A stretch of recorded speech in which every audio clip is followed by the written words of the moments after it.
எல்லா பெருமைகளும் இறைவனுக்கே. நம் அனைவர் மீதும் இறைவன் புறத்திலிருந்து அமைதியும் சமாதானமும் நிறைவாக உண்டாகட்டும். இன்றைய தியான வகுப்பை நாம் தொடங்குவோம். காலை பிரார்த்தனை சுகாசினியிடம் வச்சிருக்கேன். சார், வாய்ஸ் கிளியராங்க சார்? Yes madam, clear. காலை பிரார்த்தனை. அகிலங்களின் இறைவனே, அனைத்து பெருமைகளும் போற்றுதல்களும் உன் ஒருவனுக்கே உரியது. அனைத்தின் ஆதாரமும் நீ, அனைத்தின் தொடக்கமும் நீ, அனைத்தின் முடிவுகளும் உன்னிடமே. உன்னுடைய அருட்கொடையாம் இந்த நாளை உன்னுடைய திருப்பெயரால் நான் தொடங்குகின்றேன். எனது அறிவின் மற்றும் அறியாமையின் தீங்குகளிலிருந்து உன்னிடமே நான் பாதுகாவல் வேண்டுகின்றேன். எனது பெருமை மற்றும் பொறாமையின் தீங்குகளிலிருந்து உன்னிடமே நான் பாதுகாவல் வேண்டுகின்றேன். உலகத்தின் பொருள் மயக்கங்களும் என் மன இச்சைகளின் கெட்ட நோக்கங்களும் உன்னுடைய பொருத்தத்தை விட்டும் என்னை விலக்கி விடாமல் இருக்க உன்னிடமே உறுதியாக நான் பாதுகாப்பல் வேண்டுகின்றேன். இன்னும் எனது தவறுகள் மற்றும் பாவங்களுக்காக உன்னிடமே நான் மன்னிப்பை வேண்டுகின்றேன். மன்னிப்பவனே, என்னை மன்னிப்பாயாக. நேர் வழியில் என்னை நிலைத்திருக்கச் செய்வாயாக. உன்னுடைய அருளை கொண்டும் கருணையை கொண்டும் உன்புறம் இருந்து நற்குணங்களை கொண்டும் ஞானங்களை கொண்டும் என்றென்றும் என்னை நீ வழிநடத்துவாயாக. நீ என்னுடன் எப்பொழுதும் இருந்து கொண்டிருப்பதை என்னை எப்பொழுதும் உணர்ந்திருக்கச் செய்வாயாக. எனது எண்ணங்களிலும் பார்வைகளிலும் பேச்சுக்களிலும் செயல்களிலும் பொறுமையை கொண்டும் நன்மைகளை கொண்டும் எனக்கு வழிகாட்டுவாயாக. எனக்காக நீ நாடியிருக்கும் நன்மைகளை தவறாது நான் அடைந்து கொள்ள எனக்கு நீ உதவி செய்வாயாக. நீயே என் இறைவன், நீயே என்னுடைய பொறுப்பாளன், நீயே என் இறைஞ்சுதலை செவியேற்பவன். செவியேற்பவனே, படைப்பாளனே, புதிய படைப்பாக என்னை ஆக்கித் தருவாயாக. புதிய வாழ்க்கையில் என்னை வாழ வைப்பாயாக. அமைதியும் சமாதானமும் ஆரோக்கியமும் ஞானங்களும் நன்மைகளும் மேன்மைகளும் குளிர்ச்சியும் கதகதப்பும் சோலைகளும் நீரோடைகளும் தூய உணவுகளும் உறவுகளும் நிறைந்த புத்தம் புதிய வாழ்க்கையை உன்னை கொண்டு நான் விரும்புகின்றேன். விருப்பங்களை அளிப்பவனே, ஏற்றுக்கொண்டேன் இறைவனே. புதிய வாழ்க்கையில் என்னை வாழச் செய்வாயாக. புதிய படைப்பாய் என்னை ஆக்கித் தருவாயாக. உன்னுடைய அருட்கொடையாம் இந்த நாளை உன்னுடைய திருப்பெயரால் நான் தொடங்குகின்றேன். பெருமைகளும் புகழ்களும் உன் ஒருவனுக்கே. தியானம் தொடங்கலாம்.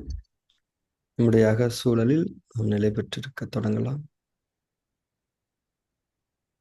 நம்முடைய உள்ளத்தின் சூழலில் நாம் விருப்பத்தோடு நிலை பெற்று தியானத்தை தொடங்கலாம்.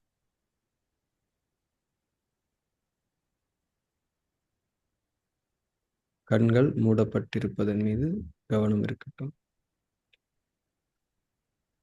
உடலை அதிட்டானாவில் நிலைப்படுத்தியிருங்கள். இறுக்கங்கள் எங்கும் இருக்கக்கூடாது.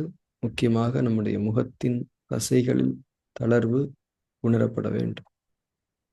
முகத்தின் தசைகளில் உணரப்படக்கூடிய தளர்வு உடல் முழுக்க பிரதிபலிக்கும் என்பதை நாம் உணர்ந்து கொள்வோம்.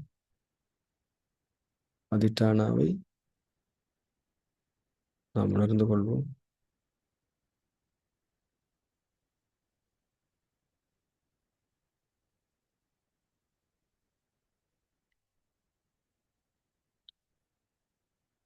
மூச்சின் மீது கவனம் ஏற்படட்டும். இயல்பான உள்மூச்சும் வெளிமூச்சும் நிகழ்ந்து கொண்டிருக்கிறது.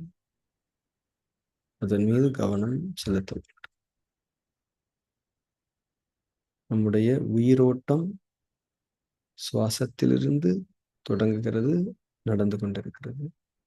சுவாசத்தை கவனிப்பது என்பது உயிரோட்டத்தின் மீது மனதை செலுத்துவதாகும். மூச்சின் மீது கவனம் இருக்கட்டும்.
மூச்சின் மீது கவனம் இருக்கட்டும்.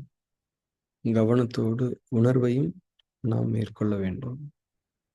மூச்சு நமக்கு கொடுக்கப்படுகிறது, நாம் பெற்று கொண்டிருக்கின்றோம். மூச்சு என்பது உயிர். உயிர் நமக்கு கொடுக்கப்பட்டு கொண்டிருக்கிறது.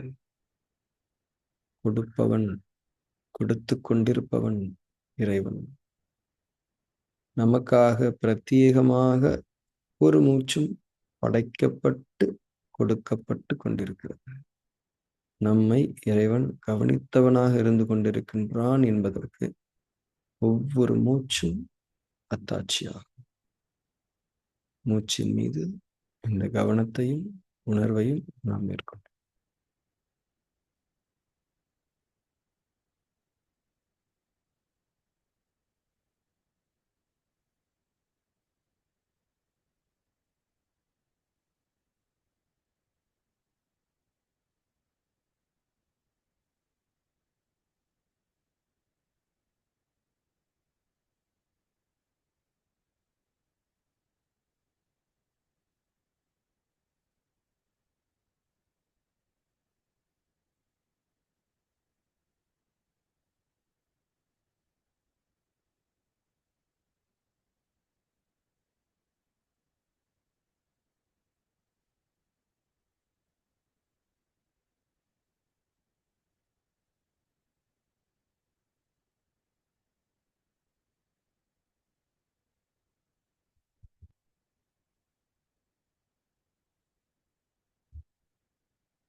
மூச்சின் மீது கவனம் இருக்கட்டும், உணர்வு இருக்கட்டும்.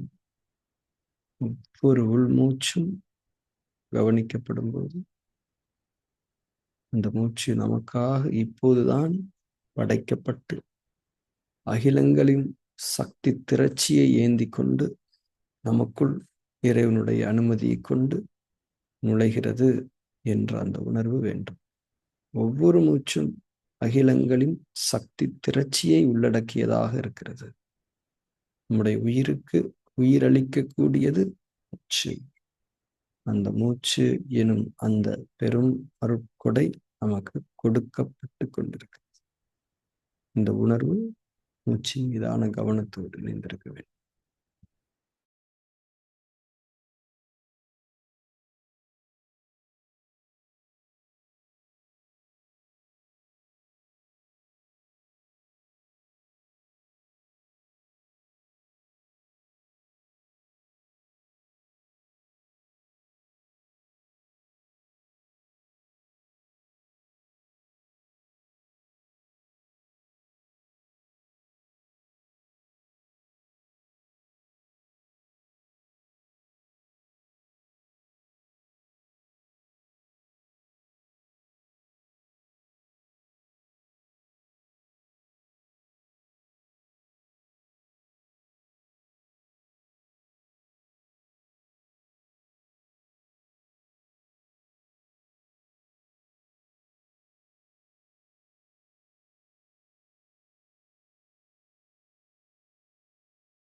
மூச்சின் மீது கவனம் இருக்கட்டும். கவனத்தோடு காலம் பற்றிய உணர்வும் இருக்கட்டும். ஒவ்வொரு மூச்சையும் நாம் கவனிக்கும்போது இந்த மூச்சோடு உயிர் இணைந்திருக்கிறது. மூச்சுதான் உயிர். இந்த மூச்சை நாம் உணரும் போது, உள்ளிழுக்கும் போது காலம் நகர்ந்து கொண்டிருக்கிறது. ஒரு சைக்கிள்ல பெடல் மிதிக்கும் போது சைக்கிள் எப்படி முன்னாடி போகுதோ அதுபோல ஒவ்வொரு உள்மூச்சையும் நாம் உணரும் போது நமக்கான காலம் நகர்ந்து கொண்டிருக்கிறது. நம்முடைய காலத்தவணையில் நாம் நகர்ந்து கொண்டிருக்கின்றோம். இந்த நகர்வை உணர வேண்டும். காலத்தில் வாழ்க்கை இருக்கிறது. நம்முடைய வாழ்க்கை காலத்தில் நகர்ந்து கொண்டிருக்கிறது. வாழ்வை உணருதல், மூச்சை உணருதல், காலத்தை உணருதல். இந்த உணர்தல்கள் மூச்சின் மீதான கவனத்தோடு இணைந்திருக்க வேண்டும்.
மூச்சின் மீது ஆழமான கவனம் இருக்கட்டும். மூச்சை நெருக்கத்தில் உணருங்கள். உணர்வோடு கவனம் இருக்கு. இயல்பாக என்ன உணர்வு அந்த மூச்சை கவனிக்கும் போது உங்கள் மனதில் எழுகிறதோ அந்த உணர்வோடு நீங்கள் நிலைத்திருக்க. அந்த இயல்பான உணர்வை நீங்கள் உறுதியாக மனதில் கொண்டிருக்க.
ஃபார்ம் 3 செய்ய தொடங்கலாம்.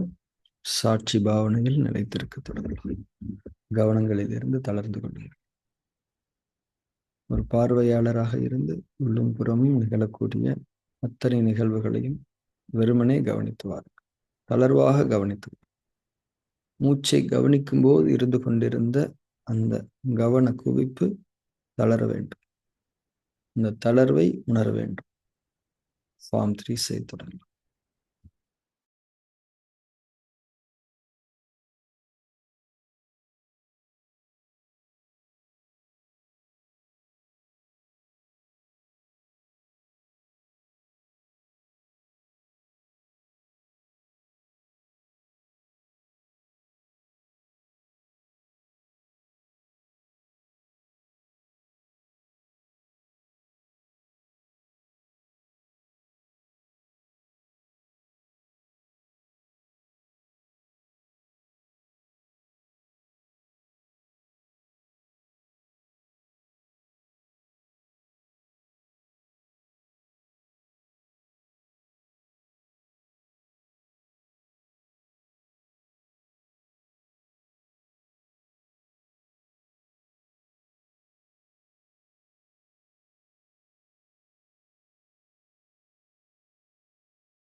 அதிட்டானாவிலிருந்து தளர்ந்து கொள்ளலாம். தியானத்தில் தொடர்ந்து.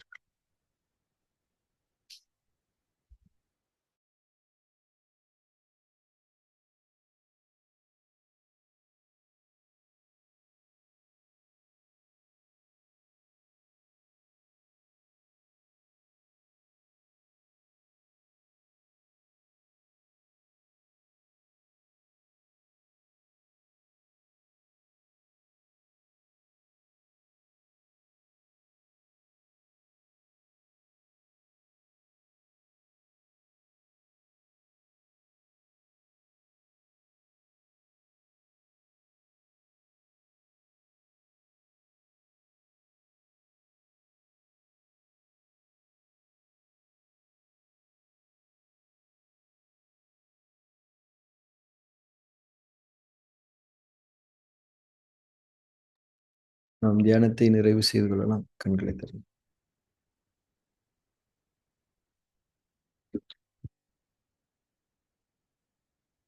மூச்சை கவனித்தல் உள்ளிட்ட பல்வேறு தியான நுட்பங்கள் நம்முடைய மனதிற்கு ஒரு இயல்பை கொடுக்கின்றன. அந்த இயல்பு என்னவென்றால், நம்முடைய மனதில் நிகழக்கூடிய நிகழ்வுகள் குறித்த ஒரு விழிப்புணர்வு. மனசுல என்ன நடக்குது அப்படிங்கிறத பத்தின ஒரு உறுதியான உணர்வை இந்த பழக்கம் நமக்கு தருகிறது. நம்ம மனசுல கெட்ட எண்ணங்கள் எழுந்து விடக்கூடாது. இருக்கும், ஆனா அது வளர்ந்து விடக்கூடாது. அது ஒரு செயலை உங்களை செய்ய வைத்து விடக்கூடாது. இந்த பழக்கத்துல, இந்த விழிப்புணர்வில் நம்ம உறுதியா இருந்தா மட்டும்தான் நாம் நல்ல குணங்களில் வாழ முடியும், நல்ல செயல்களை செய்ய முடியும். ஸோ தியானம் அந்த ஒரு விழிப்புணர்வை தருது. ஒரு கெட்ட குணம் எழும்போது உடனே வேண்டாம், அது வரத்தான் செய்யும், ஆனா அது வேண்டாம். அது வருதே நம்ம ஃபீல் பண்ண வேண்டாம், அது வேண்டான்னு விட்டுற வேண்டியது. வராம இருக்கவே இருக்காது. அது ஒரு துளிர் போல முளை விட்டுக்கிட்டே இருக்கும். முளையிலேயே கிள்ளிடணும். அந்த முளையிலேயே கிள்றதுக்கான விழிப்புணர்வு தான் தியானத்தின் மூலமா நமக்கு கிடைக்கும். நம்ம மனசுல எழக்கூடிய ஒரு சின்ன கெட்ட எண்ணம் கூட வளரும்போது அது நம்ம உடம்புல முதல்ல பாதிப்பை ஏற்படுத்தக்கூடிய ஏரியா எது அப்படின்னா நம்ம ஜீரணம் தான். நம்ம நிலமூலகத்துல அந்த பாதிப்பு என்பது அப்படியே தெரியும். இப்ப நம்ம இயற்கையை கவனிச்சு பார்ப்போம். ஒரு நிலம் இருக்குது, ஒரு மண் இருக்குது. அந்த மண்ணுல சாதாரணமா ஒரு எறும்பு போனா கூட அந்த ஒரு தடம் விழுகும். ஒரு பூச்சி போனா ஒரு தடம் விழுகும். ஒரு பூனை நடந்து போனா அந்த தடம் விழுகும். அப்போ நிலமூலகத்துல இம்பாக்ட்ஸ் அதிகமா ஏற்படுறதுக்கான வாய்ப்புகள் இருக்கு. எந்த ஒரு சின்ன தீண்டல். அது மாதிரி நம்ம மனசுல எழக்கூடிய எந்த ஒரு நெகட்டிவான விஷயங்களும் ஜீரணத்தை பாதிக்கும்ன்றதை நம்ம புரிஞ்சுக்கணும். அப்போ நம்ம மனசுல எழக்கூடிய எண்ணங்கள் குறித்து நாம் விழிப்புணர்வோடு இருக்க வேண்டும். அந்த விழிப்புணர்வு அந்த மூச்சை கவனிக்கும் போது நமக்கு இன்னும் அதிகமா உறுதியா உருவாகும். அதுவும் அந்த காற்று அப்படிங்கிறது நம்முடைய உயிர் தான், வேற ஒண்ணுமே கிடையாது. நம்ம அகத்துல இருக்கக்கூடிய உயிரை நம்ம உணர முடியாது. அது ஒரு இருப்பின் விழிப்புணர்வா இருக்குது. ஆனா வெளியிலிருந்து நமக்கு கொடுக்கப்படக்கூடிய உயிரை நம்ம உணர முடியும். அதுதான் மூச்சை உணர்றது அப்படின்னு. எப்படி ஒரு மண்ணுல ஏற்பட்டிருக்கக்கூடிய பல்வேறு விதமான அந்த தடங்களை எல்லாம் காற்று சமப்படுத்தி அந்த மண்ணை சுகமாக்கி விடுகிறதோ, அதே போல நம்முடைய காற்றை நாம் உணரும்போது, கவனத்தோடு உணரும்போது, அந்த உணர்வு இறைவனை சார்ந்ததாக இருக்கும்போது நம்முடைய நிலத்தில் இருக்கக்கூடிய இன்னும் நம்முடைய அத்தனை சக்தி நிலைகளிலும் இருக்கக்கூடிய நெகட்டிவ் இம்பாக்ட்ஸ் எல்லாமே சமப்படுத்தப்படுகிறது, தூய்மைப்படுத்தப்படுகிறது என்பதை நாம் உணர்ந்தோம். அதனாலதான் தியானம் என்பதனை இன்றைய காலகட்டத்தினுடைய அவசிய தேவையாக நாம் கருதுகிறோம். ஒவ்வொருவருக்கும் தேவை. தியானம் என்பதனை எப்படி நாம் பார்க்க வேண்டும் என்றால், நம்முடைய மனதிற்கான, நம்முடைய மனதின் தூய்மைக்கான ஒரு செயல்முறை. குளிக்கிற மாதிரி. இன்னைக்கு அந்த குளியலுக்கான அவசியம் அதிகமாக இருக்கிறது என்பதை நாம் உணர்ந்து கொள்ள வேண்டும். மனிதர்களை நாம் கவனித்தால், மனிதர்கள் எல்லாம் எப்படி இருக்காங்கன்னு நம்ம பார்த்தாலே, அவங்க சாப்பிடுறது, அவங்க தூங்குறது பார்த்தாலே தெரியும் அவங்க எந்த அளவுக்கு அவங்க மனசுல விழிப்புணர்வு இல்லாம இருக்கிறாங்கன்றது புரியும். ஏன்னா மனசோட விழிப்புணர்வினுடைய ஒரு உண்மையான வெளிப்பாடு என்ன தெரியுமா? அவங்க உடம்ப நல்லபடியா பார்த்துக்கிறதுக்கான விஷயம்தான். அப்ப அதையே அவங்க செய்யலைன்னா அவங்க மனசு எந்த அளவுக்கு விழிப்புணர்வு இருக்குது, வேற ஏரியால விழிப்புணர்வு இருக்குது. எங்க இருக்கணுமோ அங்க இல்ல. அதுவே ஒரு விழிப்புணர்வு குறைபாடு தான். விழிப்புணர்வு எங்க இருக்கணுமோ அங்க இல்லாம, எங்க தேவையற்றதோ அங்க ஓவரா இருக்கிறதும் விழிப்புணர்வு குறைபாடு. சோ விழிப்புணர்வு சமநிலைப்பட்டதாக இருக்க வேண்டும் என்பதையும் நாம் இந்த இடத்தில் புரிந்து கொள்வோம்.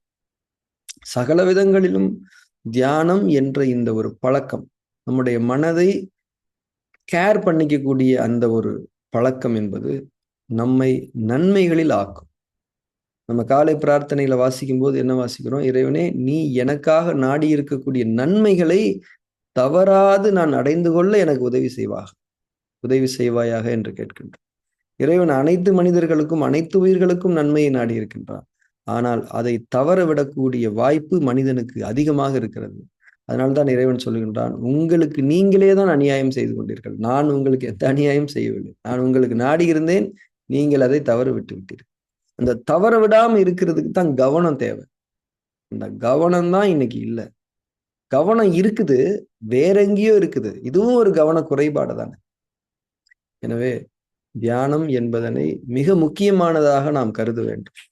தியானத்துக்கான சூழல்கள் அமைவது என்பது இன்னும் முக்கியமானது. ஏன்னா தனியா மெடிடேட் பண்றதுங்கிறது சிறப்பு. ஆனா அதை செய்யவே முடியாம இருக்கிறதுக்கு நம்ம ஒரு குழுவா சேர்ந்து மெடிடேஷனை செஞ்சிடலாம். அதனால தியானம் எந்த வகையிலும் எப்படி செய்தாலும் அதில் நன்மை இருக்கிறது, அதில் இறை பொருத்தம் இருக்கிறது என்பதை நாம் உணர்ந்து கொள்ள வேண்டும். நாளைய தியான வகுப்பில் நாம் சந்திக்கலாம். நாளை காலை பிரார்த்தனை யாரு வாசிக்கிறீங்களோ அவங்க எனக்கு மெசேஜ் பண்ணிடுங்க. Thank you very much. எல்லா புகழும் இறைவனுக்கு.